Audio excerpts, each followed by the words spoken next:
কিছু কিছু গল্পের শেষটা যে এতটা কষ্টের, এই গল্পটা না শুনলে কখনোই বুঝবে না। তো পুরো গল্পটি শুনুন। একটি 19 বছর বয়সী মেয়ে তার প্রেমিকের কাছে গিয়ে বলে, আমার 20তম জন্মদিনে তুমি আমাকে কি উপহার দিবে? ছেলেটি মুচকি হেসে বলল, এখনো তো অনেক সময় আছে, আর সময় হলে তুমি তোমার জন্মদিনের উপহার পেয়ে যাবে। বেশ কিছুদিন যাওয়ার পর একদিন হঠাৎ করে এই মেয়েটি অজ্ঞান হয়ে যায়। বাসার সবাই বেশ অস্থির হয়ে যায়, কিছুই বুঝে উঠতে পারছিল না কেউ কি হয়েছে মেয়েটার। তারপর সবাই মিলে তাকে হাসপাতালে নিয়ে গেল। হাসপাতালের ডাক্তার অনেক পরীক্ষা নিরীক্ষা করার পর তার পরিবারকে জানালো, সাদিয়ার হার্টে একটা ছিদ্র ধরা পড়েছে। এখন যদি খুব তাড়াতাড়ি হার্ট পরিবর্তন না করা হয়, তাহলে হয়তো সাদিয়াকে আর বাঁচানো সম্ভব হবে না। সবাই এই কথাটি শুনে কান্নায় ভেঙে পড়ল। সাদিয়ার মা বাবা কিছুতেই মেনে নিতে পারছিল না। সাদিয়ার প্রেমিক সাকিব তার বিষয়ে ডাক্তারের কাছ থেকে সবকিছু শুনে বলল, এ কিছুতেই হতে দিবে না সে। তারপর সাকিব মেয়েটির রুমে গেল, দেখলো তার ভালোবাসার মানুষটি বিছানায় শুয়ে আছে।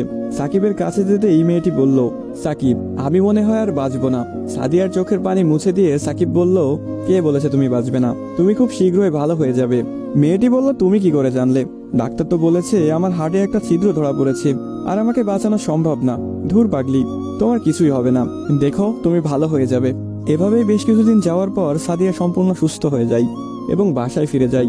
বাড়িতে ফিরে এসে সাকিবকে খুঁজতে থাকে, না পেয়ে সাকিবের বাড়ি চলে যায়। সাকিবের বাড়িতে কেউ নেই।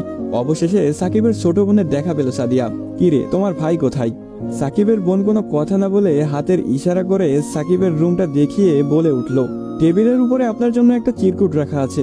সাদিয়া কথাটি শুনে রুমে গিয়ে চিরকুট হাতে নিয়ে পড়তে শুরু করলো। প্রিয়তমা, আমি জানি যেদিন তুমি এই চিরকুটটি হাতে পাবে সেদিন তুমি সম্পূর্ণ সুস্থ হয়ে যাবে, সবকিছু ঠিক হয়ে যাবে আগের মতো, যেমনটা আমি তোমাকে বলেছিলাম। আমি বলেছিলাম না কিছু হবে না, দেখছো তাই হয়েছে। তুমি আমার কাছে 20তম জন্মদিনের উপহার চেয়েছিলে না? অনেক ভেবেছি, কিন্তু তোমাকে কি উপহার দিব ভেবে পাচ্ছিলাম না। তোমার অসুস্থতার কথা যখন ডাক্তারের কাছ থেকে শুনলাম, যখন বললো একটা হার্ট খুঁজতেছিল, তখন মনে হলো তোমার জন্য এর চাইতে ভালো কোনো উপহার হয় না। আমার হার্টটাই ছিল তোমার জন্য শ্রেষ্ঠ উপহার, যা আমি তোমাকে দিয়ে গেলাম। মন খারাপ করো না, আমি আকাশের ওই উপর থেকে তোমাকে সব সময় দেখব।